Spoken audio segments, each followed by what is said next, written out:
đắm vô vì, vì người đến rồi đi như lời ca anh đã từng viết trong đêm suy.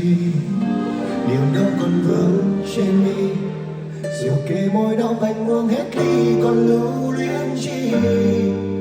Thời gian đã ngừng động giọt nước mắt lưng tròng nơi con tim không ngừng nhỏ máu. Một tình yêu